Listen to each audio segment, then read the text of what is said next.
Hi, everyone. Welcome back to Live Weather Impact. I'm meteorologist Brittany Van Voorhees with WCNC Charlotte, and really happy to bring in some of my one of my special co-hosts, that is. And the other, we love him, but you see him kind of every single night.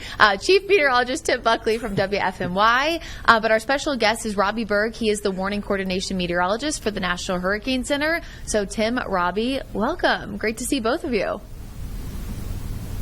Hey, thank you. Tim, are you going to comment about the fact that I said you weren't special? Well, we can talk about that later. Another time. We don't want to waste Robbie's time. So I am in a great mood right now because of a below-average hurricane season. I think everybody probably in this triple box is. Robbie, can you talk a little bit about how, I think our viewers at this point know that the NHC put out their official first forecast and it's calling for below average. Can you talk a little bit more about why the NHC did go lower than normal this year? Yeah, I think the biggest reason, as people have probably heard, is that it does look like an El Nino is starting to form in the Pacific Ocean. And you might be thinking, why the Pacific Ocean? Why does that matter? Well, usually in El Nino, we get a lot of thunderstorm activity out in the Pacific Ocean. That then causes a lot of what we call wind shear over the Atlantic. Wind shear is when essentially the winds in different levels of the atmosphere are blowing in different directions or different strengths.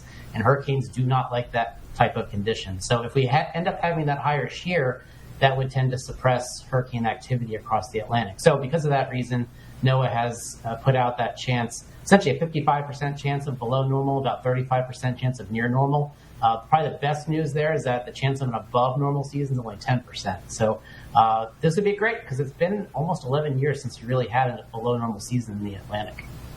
Yeah, 2015, I remember, was the last time we had like a big below average. I also think that the Carolinas, too, kind of felt like a sense of last year, since really our only impact was from Chantal. Now, Tim, maybe not as much of a since they got impacted by that, but after Helene, it was just such just a nice time to not be tracking something constantly. Yeah, so, we hope it's going to be below normal, and I'm sure, as we've talked about, the caveats here are that a below normal season does not mean no hurricane season. There still will be storms. We don't yet know where they will move, and so even if you hear that forecast, we still really want people to be preparing this year like you would any other, because it really just takes that one storm to hit your community, and then it's a bad season for you. And we've seen plenty of slow seasons where there's still an impactful storm that hits the United States. Yeah, it's such a good point, Robbie. And I think a lot of times people, if you ask them after the year whether or not it was a busy season or a quiet season, they might even answer incorrectly, because it only really matters how many storms move toward the United States or to their part of the United States to how it impacts them. I'm curious, as we have you here, we talk so much about El Nino. What other factors go into the seasonal forecast, whether it be the water temperatures, or are there any other factors that our viewers should know about?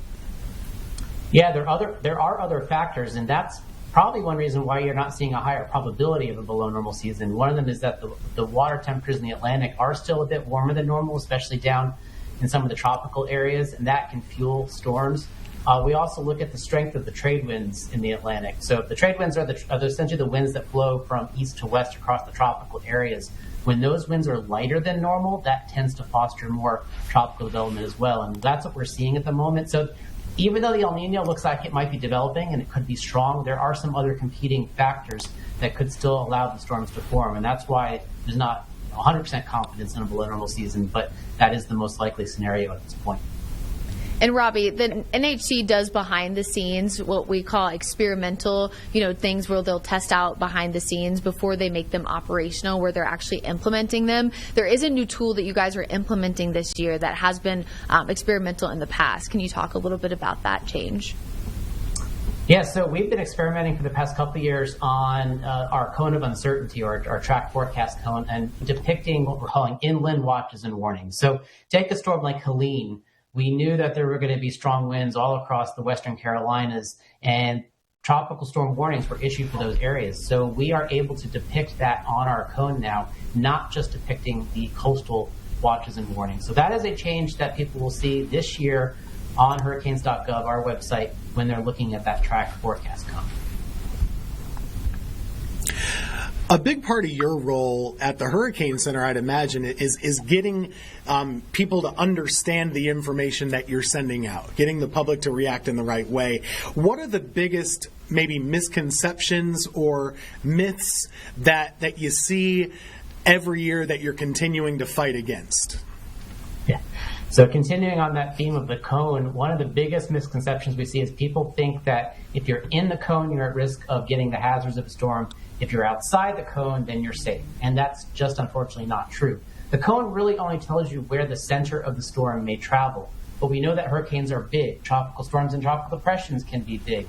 And the hazards like wind, storm surge, and heavy rainfall can extend well beyond the boundaries of the cone itself. So we really don't want people to look at the cone and think of it as a safe, not safe proposition. You really need to understand all the hazards that a storm is bringing and whether or not you're at risk of those hazards, whether or not you're in the cone or not.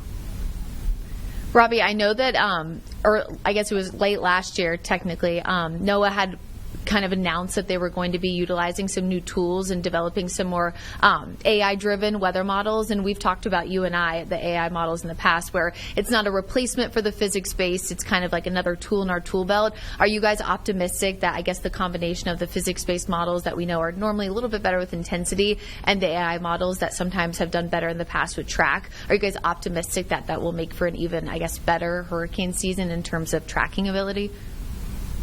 Yeah, we are. Last year was really the first year we started to really get our hands into some of the AI modeling, and we saw some great success. The big story last year was Melissa down in Jamaica. Using the AI modeling, it helped us to make a forecast that Melissa would hit the island of Jamaica as a major hurricane 5 days before it actually happened. And a lot of that goes to the AI modeling. One of the things we do at the Hurricane Center, though, is we really do want to evaluate every model that we use very comprehensively, and that includes comparing all the models together and understanding when a model does really well and when a model may not do very well. And there were some cases last year where even the AI modeling struggled a little bit. So I think this year we're going to continue to use those models. We're going to continue to evaluate. But we do have pretty good optimism that it's going to continue to make our forecast better and better as we move through the next few years. I think one of the weirdest things about meteorology in the 2020s is just how public all of the models are, and everybody. My grandma's telling me what the GFS is saying for the hurricane. This is just kind of the where we are. So I wonder, from a public point of view, they might see a lot of information sources and say, gosh, these things just, are they even getting more accurate? Where are we standing with the accuracy as far as track prediction and intensity prediction compared to where things were, back when we were coming up in school? Yeah, so for track prediction, it continues to get better and better. We keep seeing every year that on average, those track errors get better and better or smaller and smaller. And that's good. We want to be able to accurately predict where a storm is going to move. Now, single models can have differences in what they say about a simulation, what the forecast for a storm. One of the things we do is we take averages of models, and that seems to, over the long run, do better in helping us make those predictions. The intensity of storms, how strong they get, that has always been a challenge. But what we've even been seeing now for the past, say, 5 to 10 years is that we are getting better at intensity forecasting as well. And that includes these storms that what we call do rapid intensification. They strengthen very fast over a short period of time. We're not perfect by any means yet, but we are seeing the forecast for those storms getting a little bit more accurate year after year. So we think those AI models are going to continue to help us in those cases as well. So again, we have great optimism that we're going to get better and better as we head to the next 5 to 10 years. Yeah, you can only ask to get better every single year. I think that's the bare minimum, right? And you guys have done a fantastic job. Robbie, I do have one more question about anything new product service-wise. Do you guys have anything new that you're implementing that people will be able to see, in the forefront, other than the new, or I guess the adjusted cone? Yeah, actually, so the cone that I talked about is new this year, but that doesn't stop our experimentation. We're actually going to do a new experiment with the cone this year as well. And essentially what we're doing is not just looking at our forecast errors in an absolute sense, but we're going to look at our forecast errors in the speed of a storm and the direction of a storm. And what that's going to enable us to do is essentially build a new type of cone that is drawn using what we call ellipses, not just circles. And so that is going to help us to more accurately reflect where the center of a storm may go. And so we're going to debut that this hurricane season. It'll be kind of alongside the cone that we use typically day to day. And people will be able to see it on our website. They'll be able to comment on it, and that during that experimental phase will then help us decide in future years if we should make that transition to this new cone. So our experimentation never ends. We're always trying to push the envelope, do new things, and so it's kind of an iterative process where every year we're just trying to do new things and put it out there for the public to see. Yeah, we know the cone well in North Carolina. I know you know North Carolina pretty well, being a state grad. Are there any messages you'd have to people here in the Carolinas for this upcoming year? We see the forecast. Is there anything location-based, given the state of the ocean offshore here, that would impact this season's predictions, or just anything else for the Carolinas? Yeah, I mean, unfortunately, location-wise, it's pretty impossible to know where storms that do develop, where they will affect. So we're just asking residents in the Carolinas and elsewhere, just be prepared this year like you would any other year. Also realize, I mean, gosh, the states, North and South Carolina, are now very used to storms, not being just at the coast, but also inland. Look at Helene and the obviously the wind and heavy rainfall and flooding in the western part of the state. Okay. Those states, you have to be prepared no matter you live at the coast or inland in the mountains or in the Piedmont. Everywhere in those states can be at risk. So just be ready for the season, whether or not it's going to be slow or fast, and then we'll all get through it like we do every year. Robbie, thank you so much for taking the time. We really appreciate it. Obviously, people get a lot of hurricane anxiety here in the Carolinas. Again, like Tim said, you know all about that. But I think especially after 2024, there's a little bit more of that still lingering around. So we really appreciate you taking the time to kind of break down all of the changes and what's, maybe tweaking to become better. Yeah, thanks for having me tonight. Yes, of course.